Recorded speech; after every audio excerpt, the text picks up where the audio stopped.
In an abandoned warehouse in a small town in Colorado, Trevor is dancing with his girlfriend Nina, while his friend Kyle shares some kisses with his fling of the day. Suddenly Kyle coughs some blood, but his girl keeps kissing him anyway.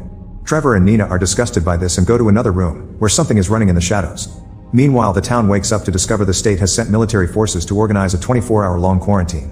The roads are blocked so nobody is allowed to leave or enter the town. Soon a traffic jam takes over the road and people start to complain about the situation, even arguing with the soldiers because no explanation has been given. A couple in particular are desperate to leave because they want to take their sick son to a hospital in the city.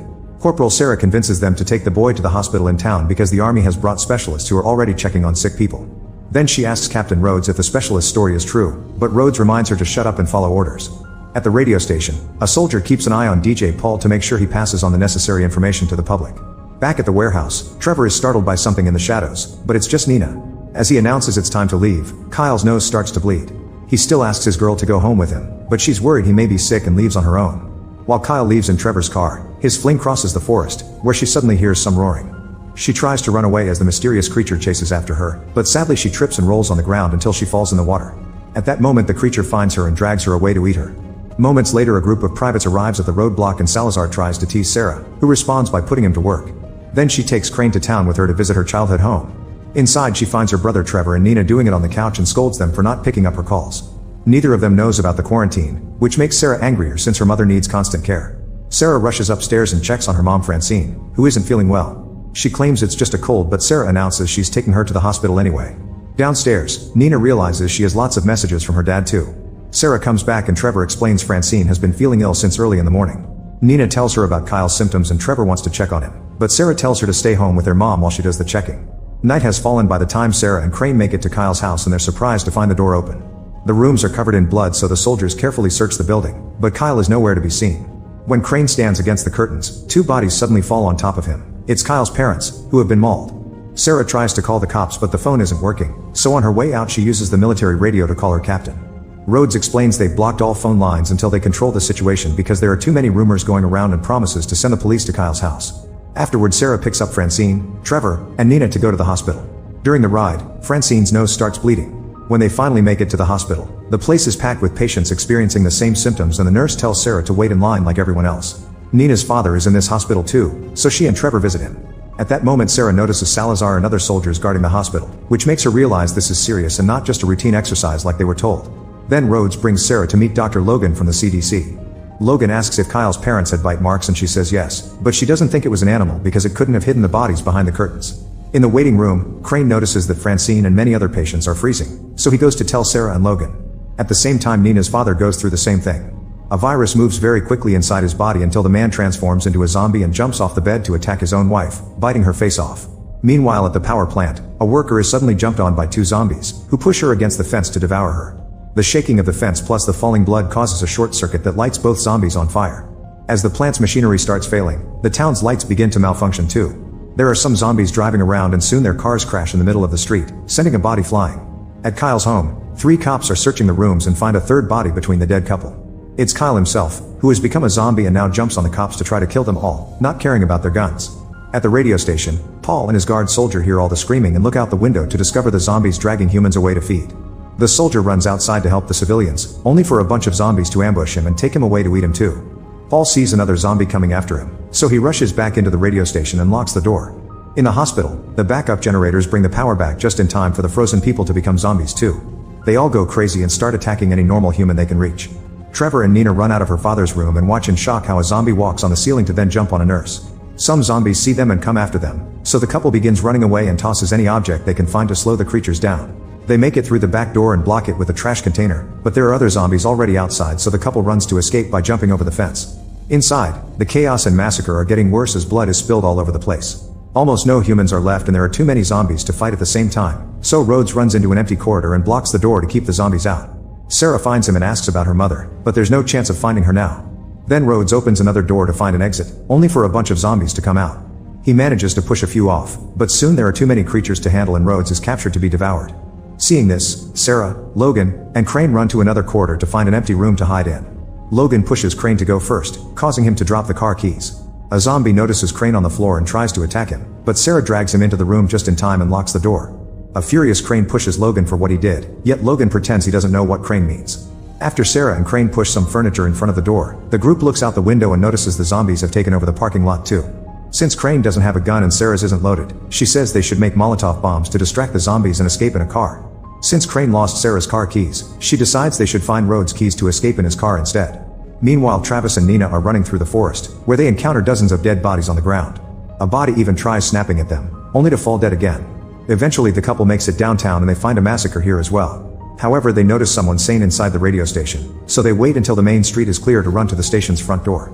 They start pounding on it and the noise gets the attention of a zombie, who begins running toward them. Thankfully, Paul opens the door and lets them in before the zombie can reach them. Then Paul takes them to the main room where they find the couple from the beginning, who reveals their son is dead. At that moment the wife starts coughing, but she swears it's a cold she caught before it all began. Paul coughs as well, yet Nina doesn't know of trusting them. Trevor rushes to the radio equipment to send out a message with their location and warn people not to go to the hospital. This message is played by a car radio and heard by Francine, who is also a zombie now. Back to Sarah and Craig, they climb into the vents and move as fast as possible to avoid the zombies trying to reach them through the grills. They eventually find the room with Rhodes' body, so Sarah jumps down, only to be attacked by someone coming out of the cabinet. She quickly defends herself and discovers it's just Salazar, who hid in the cabinet before everyone went crazy. They take the car keys and get back in the vents, unaware that Rhodes is waking up as a zombie and eating his own eye. Then he grabs Sarah and uses her as a counterweight to get into the vents since he doesn't have legs. Sarah kicks his face to force him to let go and begins moving faster.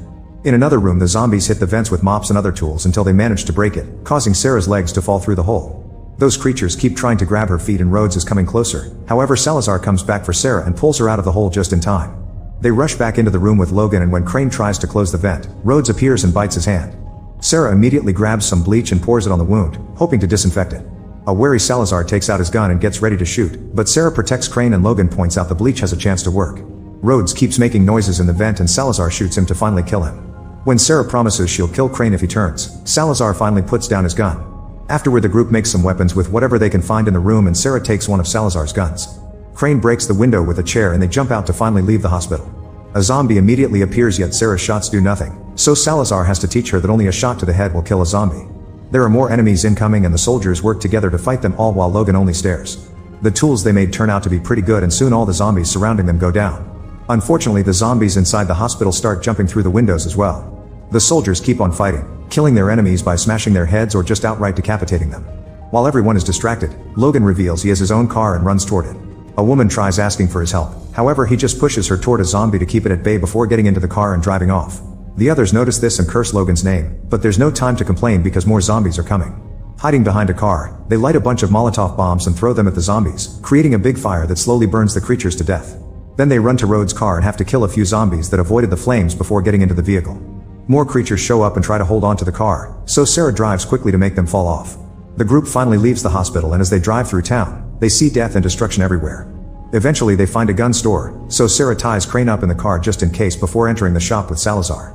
Unfortunately, Crane starts bleeding and by the time the others come back with a bunch of weapons, he's already a zombie. Salazar wants to kill him but Sarah convinces him not to do it because Crane is harmless and already restrained. Then they drive away before zombies get too close. At the radio station, a zombie is trying to get inside using the emergency ladder, but Trevor throws a TV on his head to kill him. When he goes back inside, Nina shows him that the tissues in the garbage can have blood. She grabs a knife and threatens the adults to make them confess who is bleeding, however they keep blaming each other instead. Suddenly Paul freezes and begins transforming into a zombie, so a panicking Nina stabs his head to kill him. Trevor uses the radio again to send a new message through. The soldiers are about to leave town, but when Sarah hears her brother's voice she turns the car around, running over every zombie to avoid losing time. At the station, Trevor looks out the window and sees Francine, so he runs out to meet her and ignores Nina's warnings. Francine is too far gone and tries to attack her son, but Sarah arrives and runs her over with the car. A crying Trevor can't believe she did that and Sarah has to remind him that wasn't their mother anymore. Meanwhile, Nina runs upstairs to tell the old couple that they're leaving only to find the room mysteriously empty.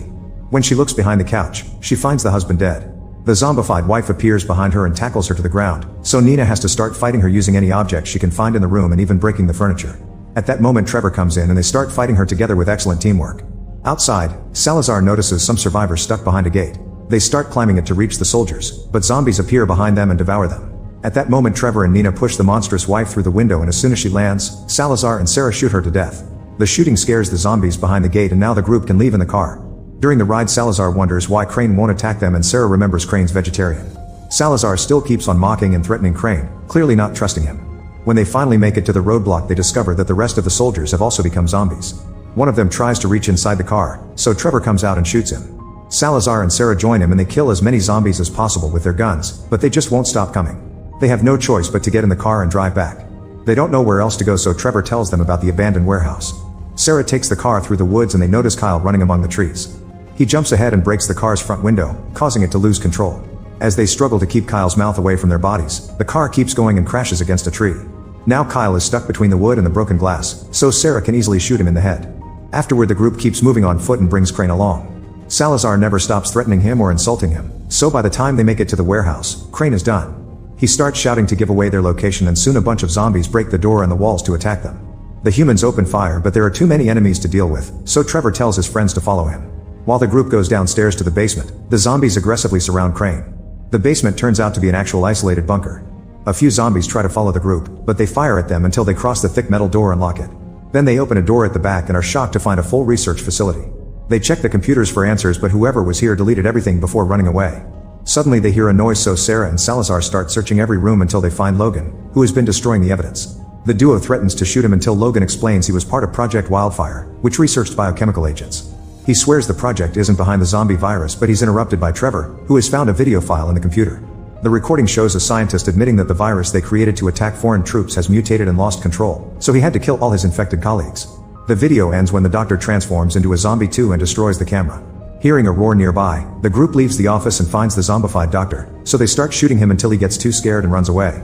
Salazar and Sarah go after him only to discover he's escaped by crawling through the vents. A different zombie tries attacking Salazar, but he quickly decapitates her. The duo then goes back to the others, shooting at the vents whenever they hear a noise. Logan has no idea where the emergency exits are, but Salazar recognizes this bunker as a model from the war and says they only need to find the missile silos to escape. As the team walks through the corridors, the doctor reaches from above and kidnaps Logan. He quickly kills him and then throws the body in front of the others. The group hurries up, but after wandering for a while they still can't find the silo. Despite Salazar's protests, they decide to split to cover more ground. Sarah and Salazar end up finding the silo first and they go through the first door without issues. However, after crossing the corridor they find tons of zombies hiding in the next room. Both soldiers open fire, but the zombies surround Salazar and knock him to the ground. He tells Sarah to go on without him before the creatures begin eating him. Sarah quickly runs away and Trevor drags her into another safe room. There she finds a bunch of missile propulsion tanks, so the siblings work together to make some big fire throwers. Then Sarah returns to the corridor to get the Horde's attention, only for the doctor to appear behind her. As she struggles against her attacker, Crane reveals himself in the Horde and remembers his feelings for Sarah, so he starts firing his gun until he runs out of bullets. Angry about this betrayal, the doctor lets go of Sarah and runs to decapitate Crane. Sarah shoots a random zombie to get everyone's attention before running down the corridor again. The creatures run after her, but when they reach the door, Trevor and Nina activate the tanks. The result is giant flames that instantly burn the zombies down and reach every corner of the facility, not leaving a single monster standing. Afterward, the trio climbs out of the silo and finds Logan's car. As they drive away, they hear on the radio that the virus has been fully contained. However, on the road a zombie is on the loose.